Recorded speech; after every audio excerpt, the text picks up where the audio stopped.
কার ষড়যন্ত্রের কবলে মরল আর্য অপর্ণা? আসুন বিষয়টি কি জানা যাক। তবে জানার আগে আপনাদেরকে বলে রাখি, আপনারা অবশ্যই আমার চ্যানেলটিকে লাইক এবং সাবস্ক্রাইব করে দেবেন। আপনারা তো জানেন, জি বাংলার সমস্ত ধারাবাহিকের মধ্যে গত সপ্তাহে টিআরপিতে প্রথম স্থান অধিকার করেছে চিরদিন তুমি যে আমার। এই সিরিয়ালে এখন টান টান উত্তেজনা চলছে। এখানে দেখা যাচ্ছে আর্য অপর্ণা একে অপরকে মনের কথা জানিয়ে দিয়েছে।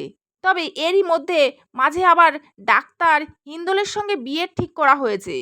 তবে আর্য অপর্ণা দুজনকে ভালোবেসে ফেলেছে এবং শেষমেশ এই সম্পর্কটাকে মেনে নিয়েছে অপর্ণার মা বাবা। এই সমস্ত টানাপোড়েনের মধ্যে পূর্বজন্মের স্মৃতি ফিরে আসে অপর্ণার।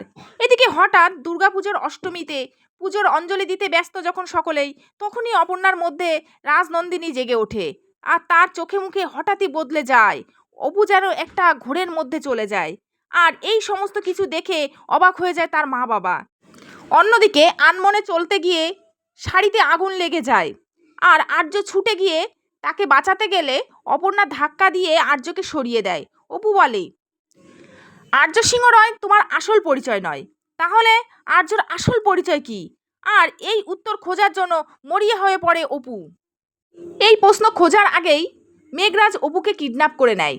তখন আর্য বাঁচাতে গেলে মেঘরাজ আর্যর আসল পরিচয় বলে দেয়।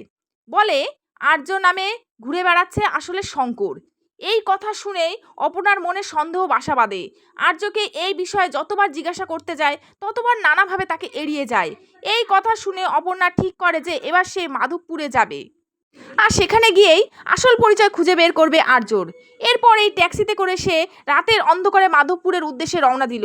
এদিকে আর্য ছদ্মবেশে অপর্ণার ট্যাক্সি ড্রাইভার হয়ে আসে। আর্য চায় কোনো মতেই যেন অপর্ণা কোনো বিপদে না পড়ে।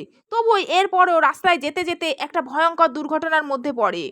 তবে কি এই ভয়াবহ দুর্ঘটনার মধ্যে পড়াটা কি কেউ ইচ্ছাকৃতভাবে করলো? আসুন বিষয়টা কি তাহলে জানা যাক। আর তারই প্রশ্নের উত্তর খুঁজে বেড়াচ্ছে সকল দর্শকেরা। আগামীতে কি হচ্ছে এই ধারাবাহিকে এখন সেটাই দেখার পালা। তাহলে চলুন পরবর্তীতে বিষয়টি কোন দিকে মোড় নেয় সেটাই আমরা এখন দেখতে থাকি। চলুন সকলে এই সিরিয়ালটি দেখি।